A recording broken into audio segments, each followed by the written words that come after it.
Hi, welcome to Mama Jasmine's food journey. Today we are making a double layer peach cobbler. Now this one is for those nice summer days that you want something delicious. You have extra peaches probably nearby, in my case canned peaches, and a nice scoop of vanilla to go on top. Now let's go ahead and get started on the video.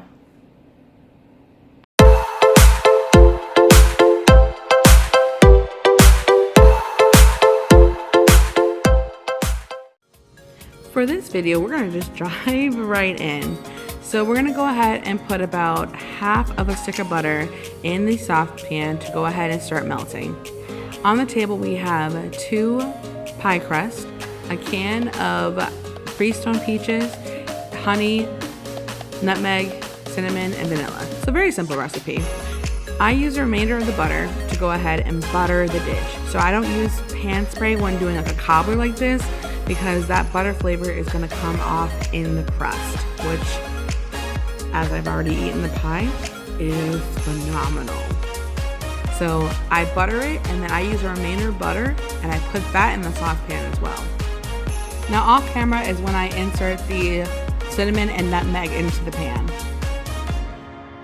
So you're gonna go ahead and put the peaches, and I drained majority of the juice. I left a little bit of juice to give it that softness, but I drained majority of it because you're gonna get more juice by doing this method. And a half a teaspoon of vanilla with about 2 tablespoons of honey. You can also alternate that if you want to do more of a vegan recipe and do agave syrup and your own pie crust. After we got everything incorporated, we're gonna go ahead and let it come to a boil. And once it hits that boil, you're gonna let it simmer until the juices thicken up and it's ready to go. So it's gonna not take very long. And I spread it up, of course, for your amusement and give you time back. And bloop, it's ready. You take one of the pie crusts, and don't worry that it broke. You're gonna only measure out to the length of your pan. So I only did a small one because it's just me and my husband, and broke the crust off the remaining. And yeah, it overlaps a little bit, but you'll see why it does for this section. I take it and put it down so it gives it a nice barrier along the sides. But that's just for me for the first layer. The second layer I do more as the cobbler style, where it doesn't have it on the sides and it leaves it just on the top.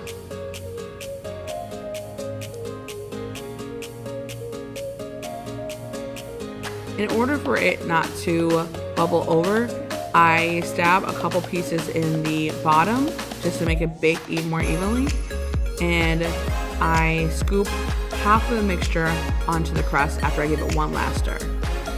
Now, since doing the pie crust, I turned the heat off, so I let it cool a little bit in order to start getting the pie crust ready in the mix in there. And now we're gonna go ahead and scoop in that half of the mixture. And as you saw, it's nice and glazed and drips really nicely with the cinnamon and the nutmeg.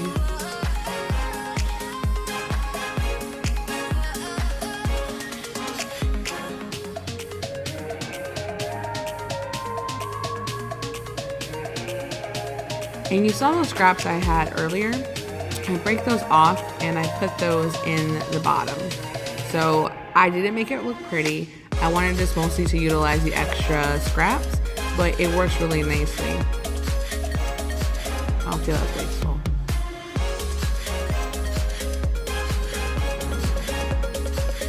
And then once that's nice and covered, we're gonna go ahead and stab holes through that one again, because we want it to bake nice and evenly for the first layer.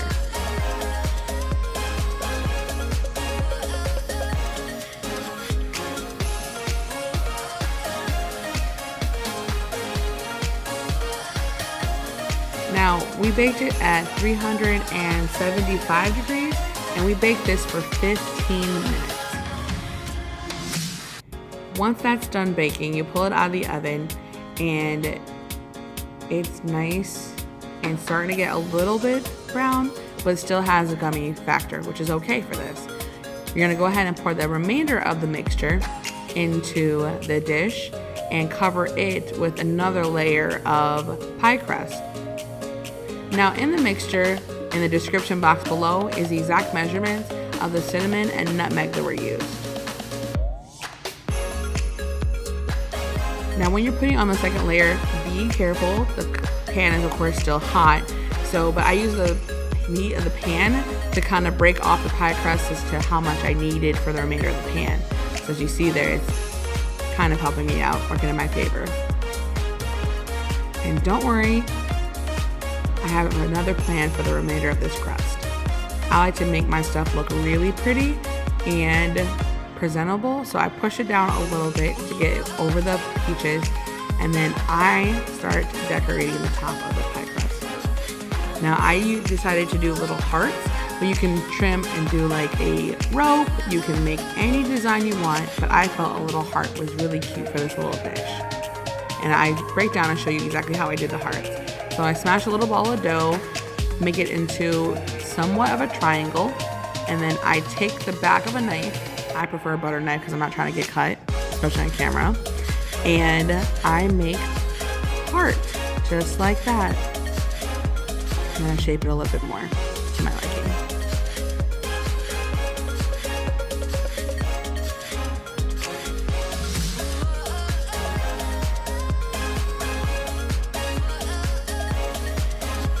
Now that it's nice and decorated, we stab the remaining holes into the pie crust to give it more ventilation. And then I top mine with a little bit more nutmeg, a little bit more cinnamon, and I do a little bit of egg wash on the top just to give the crust the remaining crunch it needs. Now, I want you not to judge me.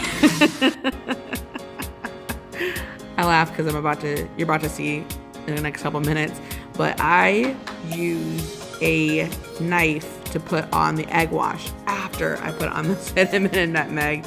So not only was I backwards, but I don't have a pastry brush at this time because your girl's broke. But you do what you can. You make it work, you make it happen, and you make delicious things. And no one needs to be the wiser. Now you're gonna go ahead and put this back in the oven.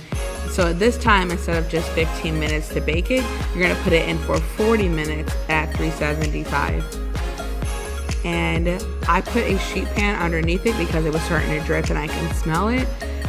It was fantastic, but I like to keep my oven a little bit cleaner. And look how it's still bubbling and nice and golden and syrupy. Oh, it's phenomenal.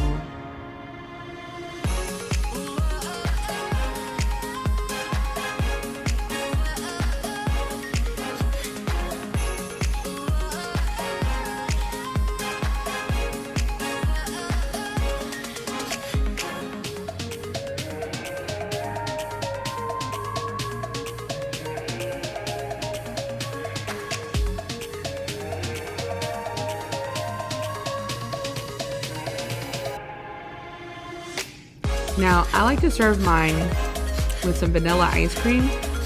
Definitely, you can put caramel on it if you want. It's completely up to you and your guests. But I know for me and my husband, definitely vanilla, and we let it while it's still a little bit hot.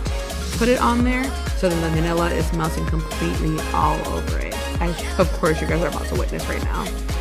And I also wish I can give you the gift of smell again through the TV because it is amazing. And I'm also not going to judge how you're watching this with your TV, phone, computer. But I do think that they need to invent technology that allows you to smell the food that you're preparing. You see how piping hot and the steam is coming off of it? Oh, it was amazing when we got to try it. And that is it. A very simple, few ingredient, but delicious dessert to bring to any event, or for you, if you're like me, who just loves food, to have on your own. Just some pie crust, canned peaches, spices you already have, and your choice of sweetener, either agave, sugar, or honey. I prefer honey.